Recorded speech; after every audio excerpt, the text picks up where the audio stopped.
Hey guys, I hope you all doing well. Ghost sightings are one of my favorite ways to scare myself, so turn out the lights.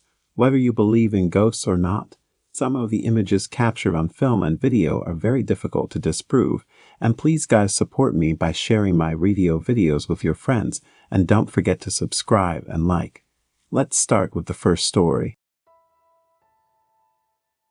Perhaps one of the very best ghostly sightings caught on film is this spooky black figure by Simon Brown, qualified parapsychologist.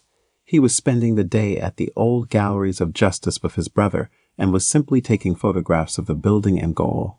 Although Simon says that he didn't notice anything whilst he was taking the images, when he downloaded them onto his computer, he noticed what appeared to be a black figure made of shadow that seemed to have walked through a brick wall. Staff at the galleries have corroborated Brown's story, saying that they too have seen similar figures and have experienced similar paranormal encounters, but have not yet been able to capture anything on film. Brown also mentioned when discussing the figure that it appeared to be in turn-of-the-century prisoner dress, dragging a leg behind him as though he was in chains.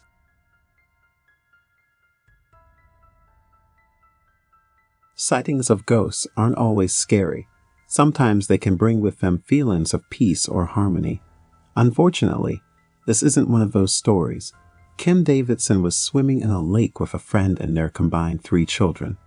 They took a photograph. So far, so normal. When the photograph came out, there was a ghostly figure of a girl behind the group who looked like she was leering behind the family. It's a scary image. Once Kim saw the extra figure in the image, she contacted historians as well as paranormal experts in the community, and it's now thought that the girl in the photo may be the ghost of Doreen O'Sullivan, a girl who died by drowning in a lake back in 1913.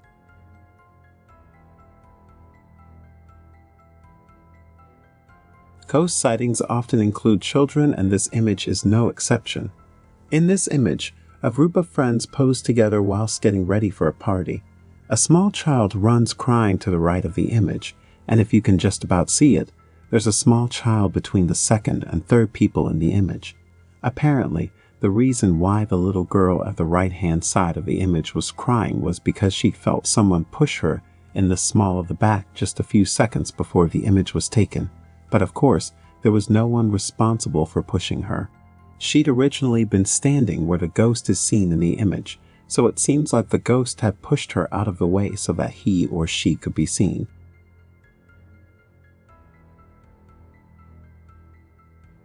One of the more recent ghost sightings in internet history is this image collected by Ghost Chasers Toowoomba.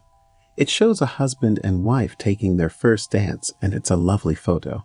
But at the shaft of life to the right of the couple, there's an image of a little girl who looks as though she wants to get in on the fun. This is probably one of those rare ghost sightings where the whole sighting is relatively innocent, but we can never be completely sure.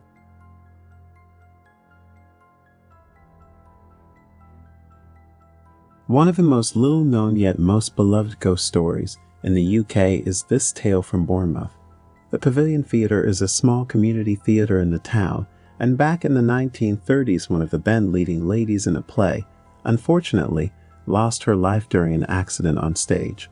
Legend has it that she still walks a stage today and can often be seen flitting through the curtains or walking through the shadows underneath the dark backstage corridors.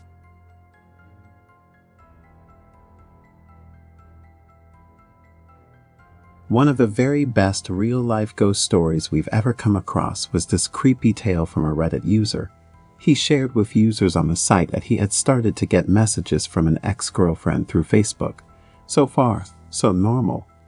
The strange thing about the tale was that his ex-girlfriend had died 2 years previously.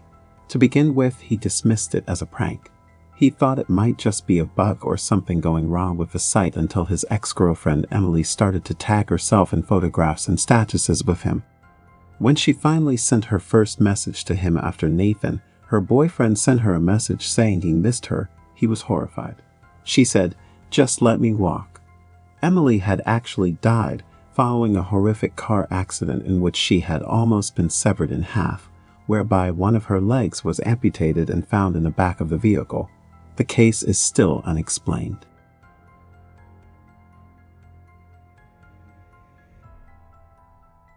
Newsham Park Hospital in Liverpool is the perfect place to visit if you're looking for a good British ghost story. In fact, it's like something straight out of a horror movie plot. The Victorian building was first used as an orphanage, but was converted into a mental hospital. Visit it today and it'll still look like an abandoned hospital, complete with wheelchairs and corridors and bars across windows. Screams have been heard in the dead of the night, and nurses reported seeing apparitions and unexplained figures walking through the hospital whilst it was still open. Regular ghost hunting events occur at the hospital today, and many visitors report encountering small children during their visit. Now, this is the kicker. There has never ever been a children's ward, nor any children staying at the hospital, and many suspect these children are spirits simply playing at the hospital, stuck there, who may have died at the site when it was still operating as an orphanage.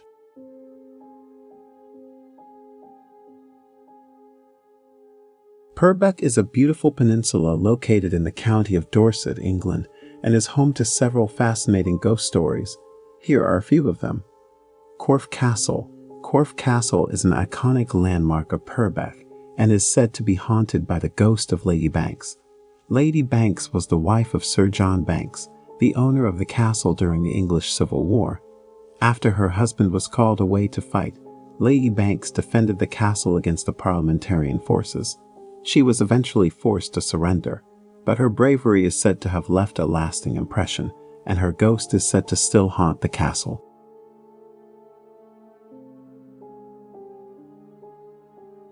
Tyneham. Tyneham is a deserted village located on the Purbeck Hills.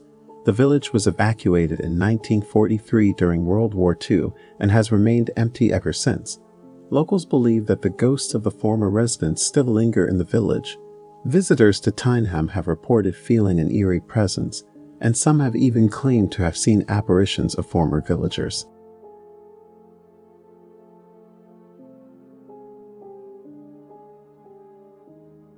Kingston Lacey. Kingston Lacey is a country house located in the village of Wimborne Minster, on the edge of Purbeck. The house is said to be haunted by the ghost of William John Banks, who was a former owner of the house.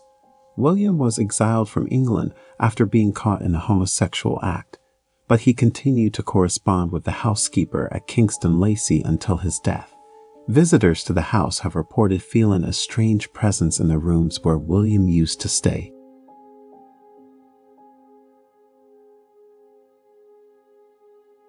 Kingston Lacey. Kingston Lacey is a country house located in the village of Wimborne Minster, on the edge of Purbeck. The house is said to be haunted by the ghost of William John Banks, who was a former owner of the house. William was exiled from England after being caught in a homosexual act, but he continued to correspond with the housekeeper at Kingston Lacey until his death. Visitors to the house have reported feeling a strange presence in the rooms where William used to stay.